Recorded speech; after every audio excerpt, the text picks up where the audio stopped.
are you offended with with me calling you guys British, or are are you guys offended also if I call you Scottish English or Englishmen? But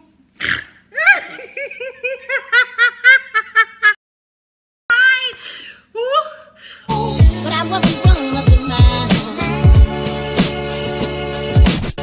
But I wasn't. Hi guys, it's your Island Girl, and I'm back with another reaction video for you today. And today I'm reacting to the history of Scotland. So I don't know anything, so I'm going to learn something new today, and I'm eager and excited to learn. All right, guys, I'm not gonna sit here and pretend like I know, because I don't. So if you're new to my channel and it's your first time here, come on in, right back, put a smile on your face, and enjoy. To all my regular, schmegular, day one, sweetie pie, sweetie poos, come on in, right back, put a smile on your face, and enjoy this reaction with your Island Girl. All right, let's get into this video. All right, here we go. The animated history of Scotland right now. Scotland is a country north of England in the island known as Great Britain. It is worthwhile to note that even though the country has been united with English since 1707, it is very important that if you ever visit there, do not call them British. Okay, I know we just started, but I call all of you guys British, and I keep getting it in the comment section under certain videos like, no, not everybody is called British. Don't do it. And I'm glad I just heard that, because now I'm going to know what I'm supposed to say. All right? I know we just started, sorry, but I just had to say that. So I'm sorry if I offend anyone at all. You live, you learn. I'm learning today. Celtic people arrived in the British Isles in the first millennium BC, and soon spread to form the Brittonic, Gaelic and Pictish people, who all really hate each other for some reason. This lasted until 43 AD, by which time the Romans were having so much fun conquering stuff that they decided to make it a thing. The Picts proved very difficult to conquer, and the Romans found themselves unable to invade the highland in an area called Caledonia. The name Caledonia probably originating from one of the Pictish tribes called the Caledoni. Emperor Hadrian of Rome built a fortified wall to defend against the Picts, while enforcing a strict no-touchy rule. By the time the Romans left in 450 AD, the south of Britain was conquered by Germanic peoples called the Anglo-Saxons. Scotland by this point was politically divided into four kingdoms: the Celtic Picts, Scotti and Altclut, and the Anglo-Saxon kingdom of Berricia. Scotland later shamelessly stole this name from the Scotti, who were actually originally from Ireland. Berricia eventually became Northumbria, and the Vikings invaded to become the Kingdom of York. The Girlz and the Picts united under a dude named Kenneth MacAlpine to form the Kingdom of Elba. It is worthwhile to note that most of Europe were fighting against the Vikings in the 10th century, and Scotland, not wanting to be left out, joined in. The Vikings were defeated in 927 by a newly formed Kingdom of England, who then continued to invade north into Scotland. The Kingdom of Elba, Strathclyde and Dublin united against the English but were defeated in 937. The two kingdoms made their peace, and Strathclyde was annexed by Elba in 945. The next 2 centuries is basically war with England. Fast forwarding to William Wallace. After the death of King Alexander, who left no heirs, King Edward of England appointed John Balliol as King of Scotland in 1292. And then Edward was like, hey buddy, that's an awful nice kingdom you got there, it'd be a shame if anything were to happen to it. To which John called up the French king and was like, hey, wanna be friends? This Edward guy's nuts. And Edward was like, oh hey, sorry, looks like your line got cut, and oh by the way, I brought an army to Scotland and now I'm king. And this guy named William Wallace says, not today, good sir, and roundhouse kicks the English posterior all the way back down to London. The English later killed Wallace, and 2 more wars were fought, but the Scots eventually gained independence from the English in 1357. It's crazy. When you listen to history, you're like, okay, I need here, I'm going to take it from you.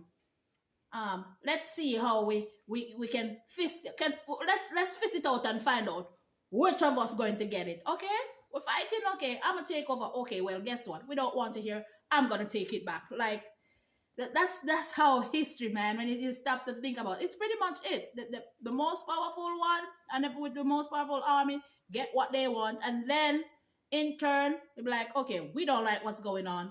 We gotta overthrow you. We need something different. 1371, King James III gained the Orkney and Shetland Islands in a dowry when he became engaged to Margaret of Denmark. Around this time, Scottish Gaelic had died out to a regional language, largely being replaced by the Germanic Middle English. In the early 16th century, Scotland became influenced by the teachings of Luther and Calvin, who were like, hey guys, the Pope is dumb and we're cool and you should totally start a church. To which the Scots replied, I know, right? What's he even hiding under that hat?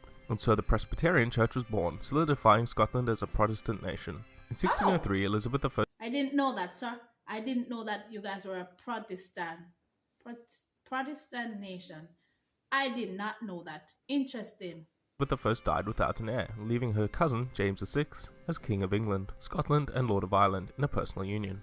Time to get messy. James and his son King Charles attempted to create more political and religious unity among the three nations, who couldn't reach any compromises. Rebellions were sparked all over the Isles, which began the English Civil War and the War of the Three Kingdoms, resulting in England's victory and dominance in British politics. There's a lot more to cover here, but the war was so needlessly complicated that there's no way I could cover it in enough detail here. In 1707, after a failed attempt at colonialism by Scotland, the Acts of Union were passed between English and Scottish to merge the two countries into a political union, forming the Kingdom of Great Britain. Scottish economy and parliament were dissolved and absorbed by London, while retaining Scottish law and religion. The union brought in a lot of money to the Scots, who became part of the growing British Empire. After a brief Jacobite uprising, Scotland saw growth and prosperity. In the 1800s, Scotland prospered under the Enlightenment and Industrial Revolution to become a strong manufacturing economy. The Scots fought in World War I and II under the Kingdom of Great Britain. In 1999, Scotland was granted devolved powers and increased her independence while still remaining within the Union. The Scottish National Party became the majority government in Scottish Parliament in 2011, and a referendum was held on Scottish independence in 2014. wow. Scotland voted to remain part of the United Kingdom, along with being granted further devolved powers. In 2016, after Scotland voted to remain in the European Union, while the rest of Great Britain voted to leave, Scotland has shown increased support for the second independence referendum to be held within the next 2 years. Oh.